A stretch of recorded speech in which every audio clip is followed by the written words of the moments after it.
open up about the authenticity that's behind your music, which has certainly not been a success-only journey, correct? Christian singer. What's her name? Absolutely, absolutely. And it feels good to have enough of the healing within you so that you What if I got my eyes done like hers, babe? before you're healed. Oh, yeah. You're hiding and you're trying to figure out what to do with it. But once you are healed, telling the truth actually is very easy.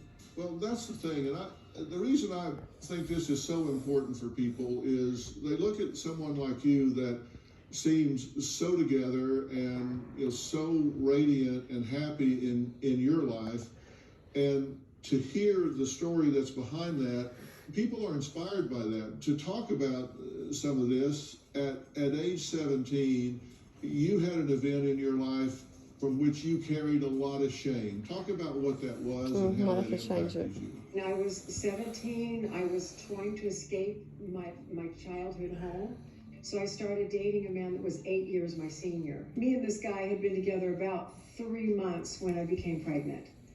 And for me, that was so devastating because my whole goal in life was to be the perfect little girl, to try to make up for all the mayhem in my home that I grew up in. I thought if I could just be perfect enough, I could make up for everybody else's stuff.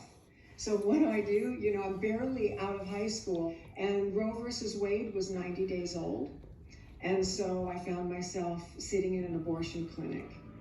And I can still remember the cracked linoleum floor and the dingy walls and being scared to death. I was in and out of there so quickly that it was over before I really had time to think about it or have choices. And you dealt with a lot of shame from that. You carried that shame for a long time. What was the impact on you?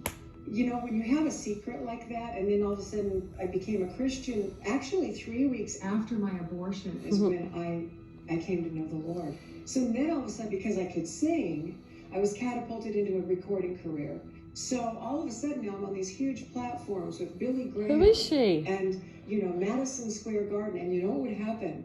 Right when I'd step foot on the stage of the Billy Graham Crusades in front of 40,000 people, that's when it would hit my mind. Like, if he only knew. So I felt like everywhere I turned, it was always sabotaging me to carry that shame.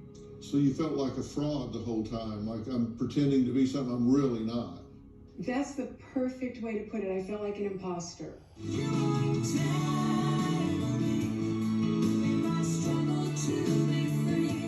Michelle, you say at age 29, which this was in 1984, you had an affair. You were married, but you had an affair with someone that was also married. That's right. And tell me what impact that had. Well, I don't think people have affairs for sexual reasons, if I can be honest. I think they have affairs because somewhere along the line, they've lost their voice. So you become attracted to somebody, and all of a sudden they're going to be the fix-all, end-all, be-all, and you go ahead and jump into the water and you find out, oh my gosh, I'm in the stew. And that's what happened to me. You said that it got so bad for you that it I'm pushed you to the brink of suicide.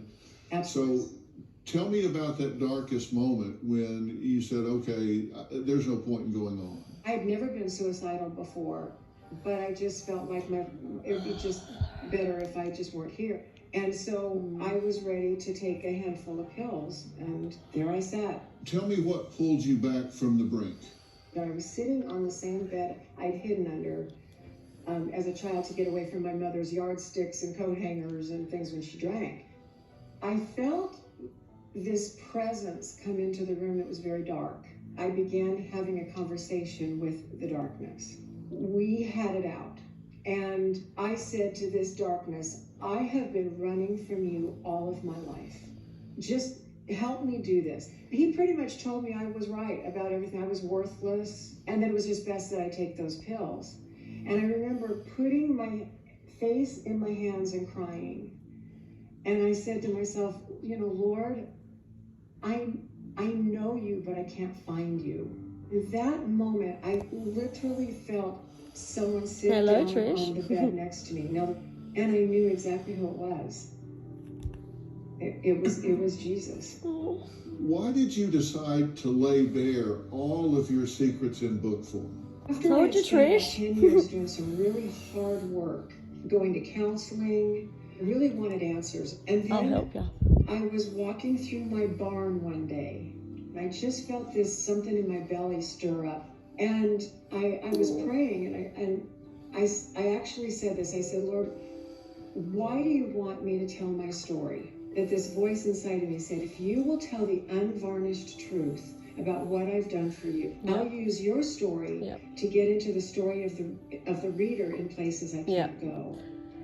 So really telling Are you the truth listening to was this, no Trish? longer about me, Hi. but it was I'm about videoing this to somehow Trish. opening a door for others to not be so afraid. The book that I'm talking about that Michelle wrote is Untangled. Particularly right now, coming out of the pandemic, there are a Remy's lot of legacy. people feeling tangled up by those pressures. What is your message to those people? I think it's to let people know that it doesn't take as long to heal as it took to get hurt. Many people that I meet are just too afraid to open that can of worms. When you get some good help and you step into the shoes of courage, and God is right there waiting to be with you and to heal you and to listen. I've said many, many times, we generate the results in life we think we deserve. And if you're telling yourself that you're just garbage, that you're trash, you don't deserve anything, you'll generate those results in your life. And when you finally claim the right to forgive yourself, then all of a sudden you start generating results that come with that. That's the inspiration that I think people see in your life. The book is Untangled. The truth will set you free. And God bless you for writing it, and God bless you for coming here to talk about it. Yeah. Michelle, thank you for joining us. Thank you. Yeah, so how's that I'd for like to thank timing? all of my guests Patricia, today, including my Baumhart, earlier guest, Vanessa, who wrote and it to was me Dr. for Phil. help with